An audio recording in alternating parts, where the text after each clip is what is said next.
Je suis donc le dirigeant d'une PME, un bureau d'études généraliste du bâtiment que j'ai créé en 2009, une structure de 4 personnes. Je travaille beaucoup dans le marché de la restauration et de la rénovation, beaucoup dans les monuments historiques, avec un tout petit peu aussi de clientèle à côté particulier, de clientèle de luxe. Vu que mon bureau d'études est installé sur les Alpes-Maritimes, de villas de luxe, surtout des budgets entre 5 et 10 millions d'euros, tout corps d'état de ce type d'opération. Je travaille avec Autodesk depuis que je suis rentré dans le métier. Au départ, c'était des solutions via AutoCAD. Ce qui me fatiguait, c'est quand je travaillais sur des dessins, je n'arrivais pas à comprendre pourquoi on n'arrivait pas à concevoir des fichiers de dessin dans lesquels je puisse avoir dedans mes éléments pour le suivi du bâtiment, un peu comme une base de données Access. Et quand j'ai découvert Revit, j'ai eu enfin quelque chose, je dirais un produit qui a un peu d'intelligence et qui va me permettre de garder de l'historique et qui va me permettre tout un chaînage de l'opération. Et ce qui m'a plu dans Revit, c'est autant Revit Architecture que Revit Met, on voit que ça a été fait par des gens du métier. Le BIM permet une interface, une communication avec l'ensemble des autres partenaires. On peut travailler, faire des équipes et travailler au moins avec un fichier commun, au moins un partage. Je ne suis pas limité qu'à une seule, tout seul dans mon coin avec mon produit comme je l'étais auparavant. Grâce au BIM, je vais pouvoir partager mes données, me les importer, exporter. Et en plus, quand j'aurai fini ma maquette, ce qu'il y a de bien, c'est que je vais pouvoir aussi à mon client lui transmettre ce fichier. Et mon client va pouvoir, avec ça, mais s'il n'a pas l'outil, on va pouvoir suivre le bâtiment dans le temps. C'est ce qu'il y a de bien, c'est l'évolution du produit, c'est que le BIM qu'on a aujourd'hui, les fichiers BIM qu'il y avait des années en arrière, aujourd'hui on peut les faire évoluer avec les nouvelles versions et les enrichir.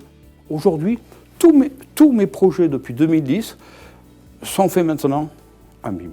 Je ne veux plus travailler autre chose qu'en BIM. Non, on perd trop de temps. Je pense qu'on est dans une situation très difficile financièrement où on nous demande plus ça va, plus on nous demande des éléments. La nouvelle réglementation thermique a beaucoup d'exigences. Nos clients ont beaucoup d'exigences. On arrive mal à vendre l'ensemble de nos prestations, de nos honoraires. C'est très dur.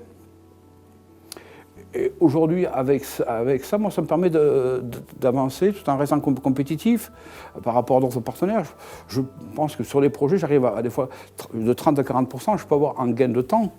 Ce qui me permet facilement, des fois, d'être à 15 pour 15, à 20% en dessous des confrères, tout en dégageant de la marge, vu que j'ai gagné du temps. Nous, on ne vend que de la main-d'œuvre, enfin la main-d'œuvre de l'heure. Donc si je peux gagner du temps, c'est de la valeur ajoutée en plus. Je suis très feignant et j'aime pas répéter des choses. Et c'est pour ça que le BIM me permet, dès le début de mon projet, d'avoir tout mon chaînage et que je peux faire évoluer ce qui m'a embêté dans les autres logiciels que j'avais. Attends, on refait 50 fois la même chose. Alors qu'en définitive, si tu as bien fait ta maquette, tu as tous tes maîtrises, tu as tous tes éléments, pourquoi refaire 50 fois la même chose? Je les ai. Le tout, c'est que les éléments soient bien entre eux, que le fichier soit bien fait. Et la difficulté qu'on a actuellement dans le métier, c'est d'avoir des bonnes qualités de fichiers faits par les architectes, qui ont des fois qu'un côté visuel des choses. Et souvent, leur logiciel leur permet de faire que du visuel, alors que nous, la maquette, il faut que les murs soient bien liés, il faut que les niveaux soient bien faits. Voilà.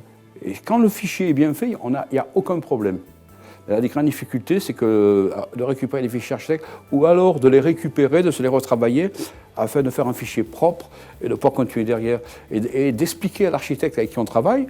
J'y regarde ce que tu as fait là à ton mur. Effectivement, tu es allé vite pour ta présentation, mais alors de la gêne le temps que l'on perd. Alors que si quelque part, tu avais passé sur cette opération un peu plus de temps là, on gagnait beaucoup plus de temps après. Parce que l'avantage du BIM permet dès le début de voir des erreurs de conception. Donc on a intérêt à travailler avec le BIM dès le début. Pour moi, je me refuse de travailler en autre chose que le BIM. Pour moi, c'est inadmissible.